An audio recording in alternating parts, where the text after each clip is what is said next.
So இந்த வாரம் பார்த்தீங்கன்னா, ஒரு அனதர் மல்டி பேக்கர் ஸ்டாக் சொல்லலாம். ஒரு குவாலிட்டியான ஒரு ஸ்டாக்கு. ஸோ அதான் பார்க்க போறோம். அந்த ஸ்டாக் பிக் தான் இந்த வீடியோல பார்க்க போறோம். ஸோ என்ன ஸ்டாக் பேரு அப்படின்னு பார்த்தீங்கன்னா, லிகிதா இன்ஃப்ராஸ்ட்ரக்சர். ஸோ பேசிக்கா இந்த கம்பெனியோட ஒர்க் பார்த்தீங்கன்னா, பைப்லைன் ஒர்க் தான். ஸோ மேஜர் ஃபோக்கஸிங்கே இவங்க வந்து பைப்லைன் ஒர்க் தான். ஸோ கரண்ட்டா பார்த்தீங்கன்னா, இவங்கட்ட நியர்லி ஒரு 30 ப்ராஜெக்ட் போயிட்டு இருக்கு. ஆல் ஓவர் இந்தியா ஃபுல்லா ஒரு 30 ப்ராஜெக்ட் போயிட்டு இருக்கு. ஸோ அதுலயும் எஸ்பெஷலி பார்த்தீங்கன்னா, தமிழ்நாட்டுல 2 ப்ராஜெக்ட் போயிட்டு இருக்கு. Salem and Coimbatore. City gas distribution சொல்லுவாங்க. வந்து நேச்சுரல் கேஸை வந்து டிரான்ஸ்போர்ட் பண்ணுற ஸ்டீல் பைப்லைன் ப்ளஸ் அடிஷ்னலி அதுக்கான கோட்டிங் 3LPன்றது 3 லேயர் பாலிஎத்திலின் கோட்டிங்னு சொல்லுவாங்க. ஸோ அந்த ஸ்டீல் பைப்லைனை ப்ரொடெக்ட் பண்ணுறதுக்கான கோட்டிங். ஸோ அதுதான் 3LPE carbon steel pipeline. So பேசிக்காக இந்த ப்ராஜெக்ட் தான் போயிட்டு இருக்கு இப்போ. So Coimbatore and Salem plus வந்து ஆல் ஓவர் இந்தியா முழுக்க நியர்லி ஒரு 30 ப்ராஜெக்ட்ஸ் வந்து போயிட்டு இருக்கு இவங்களுக்கு. ஸோ நெக்ஸ்ட் வந்து ஃபண்டமெண்டலாக மூவ் பண்ணிடலாம். இவங்களோட மார்க்கெட் கேப் பார்த்தீங்கன்னா 1533 crore. கரண்ட் ப்ரைஸ் பார்த்தீங்கன்னா 389 போயிட்டு இருக்கு. அண்ட் தென் இதோட ஹை பார்த்தீங்கன்னா 497. கரண்ட் ப்ரைஸ் வந்து 389. ஸோ பார்த்தீங்கன்னா ஆல்மோஸ்ட் ஒரு 20% வந்து கரெக்ஷன் ஆயிருக்கு இப்போ. அண்ட் தென் ஸ்டாக் பிஇ பார்த்தீங்கன்னா 22, இண்டஸ்ட்ரியல் பிஇ பார்த்தீங்கன்னா 26. ஸோ கம்பேர்லி ஸோ பெட்டர் பிஇயாக தான் இருக்குது. ஸோ வேல்யூவேஷன் வந்து பெட்டராகவே இருக்குது நமக்கு. அண்ட் தென் டெப்ட் பார்த்தீங்கன்னாலுமே ஆல்மோஸ்ட் டெப்ட் ஃப்ரீனே சொல்லலாம். பிகாஸ் பெருசாக ஒன்றும் டெப்ட் எதுவும் இல்லை. 1.5 crores தான் இருக்குது டெப்ட். ஸோ இது கன்சிடர் பண்ணணும்னு அவசியம் இல்லை. ஸோ இதோட ரிட்டர்ன்ஸ்னு பார்த்தீங்கன்னா லாஸ்ட் இயர் பார்த்தீங்கன்னா ஒரு 35% வந்து ரிட்டர்ன் கொடுத்துருக்கு. அண்ட் லாஸ்ட் 5 yearsல பார்த்தீங்கன்னா வந்து ஒரு நியர்லி 500% ரிட்டர்ன் கொடுத்துருக்கு. ஸோ ஆல்மோஸ்ட் வந்து ஆவரேஜாக பார்த்தீங்கன்னா ஒரு 100% ரிட்டர்ன் கொடுத்துருக்கு. ஸோ லாஸ்ட் 5 year கம்பேர் பண்ணும்போது. அண்ட் தென் இவங்களோட நெட் ப்ராஃபிட் பார்த்தீங்கன்னா ஆல்மோஸ்ட் வந்து 70 crores ரீச் பண்ணிட்டாங்க லாஸ்ட் இயர். 70 crores நெட் ப்ராஃபிட்ன்றது ரொம்ப ஹியூஜ்.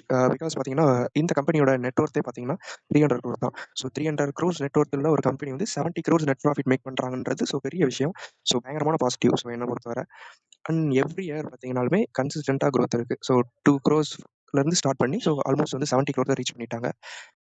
ஸோ இவங்களோட காம்பவுண்ட் ப்ராஃபிட் க்ரோத்துமே பார்த்தீங்கன்னாலுமே ரொம்ப இம்ப்ரெசிவாக இருக்குது. லாஸ்ட் 10 yearல 33%, லாஸ்ட் 5 yearல 30% அண்ட் லாஸ்ட் 3 yearsல பார்த்தீங்கன்னா 32% வந்து மேக் பண்ணியிருக்காங்க. ஸோ இதுவுமே ஒரு சூப்பரான ஒரு விஷயம். So most of the companies வந்து இவ்வளோ ஹியூஜாக இருக்காது. ஸோ இது வந்து ரொம்ப பாசிட்டிவ் இந்த கம்பெனியை பொறுத்தவரை. ஸோ ரொம்ப பாசிட்டிவ். அண்ட் தென் நெக்ஸ்ட் பார்த்தீங்கன்னா ப்ரொமோட்டர் ஹோல்டிங்ஸ் பார்த்தீங்கன்னா ஆல்மோஸ்ட் 70% இருக்குது. அண்ட் பேலன்ஸ் எல்லாமே ரீட்டைலர்ஸில் தான் இருக்குது ஹோல்டிங்ஸ். ஸோ எஃப்ஐ மட்டும் 1% வந்து ஹோல்ட் பண்ணுறாங்க. பிகாஸ் வந்து ரொம்ப அதிகமாக இருக்காது. ஏன்னா ஒரு 1500 crore மார்க்கெட் கேப் உள்ள கம்பெனிஸ் வந்து எதுவும் ப்ரிஃபர் பண்ண மாட்டாங்க. டிஐஎஸ் அண்ட் எஃப்ஐஎஸ் வந்து ப்ரிஃபர் பண்ண மாட்டாங்க. Okay, so Likhita infrastructure. So இப்போ இதை தான் பை பண்ண போகிறோம். பை பண்ணிடலாம். Likhita infrastructure. So current price பார்த்தீங்கன்னா 388.65 ட்ரேட் ஆகிட்டு இருக்கு. ஸோ இது வந்து ரிஸ்கி கேட்டகரியிலே நம்ம பை பண்ணிடலாம். பிகாஸ் மார்க்கெட் கேப் வந்து 1500 crore தான் இருக்குது. ஸோ ரிஸ்கி கேட்டகரியிலே பை பண்ணிக்கலாம். ஸோ குவான்டிட்டிஸ் பார்த்தீங்கன்னா 77 குவான்டிட்டிஸ் வாங்கிக்கலாம். ஸோ நியர்லி 30,000 வருது. ஸோ ரிஸ்கி கேட்டகரியில் பை பண்ணிடலாம். Likhita infrastructure limited. ஓகே, நம்ம ஆல்ரெடி எக்ஸிஸ்டிங்காக நிறைய ஸ்டாக் பிக் பண்ணியிருந்தோம். ஸோ அதோட பர்ஃபார்மன்ஸையும் பார்த்துடலாம் அப்படி. ஸோ லாஸ்ட் வீக் தான் பிக் பண்ணியிருந்தோம் மேரத்தான் எக்ஸன். ஸோ அது வந்து 5% நெகட்டிவாக தான் மூவ் ஆயிருக்கு.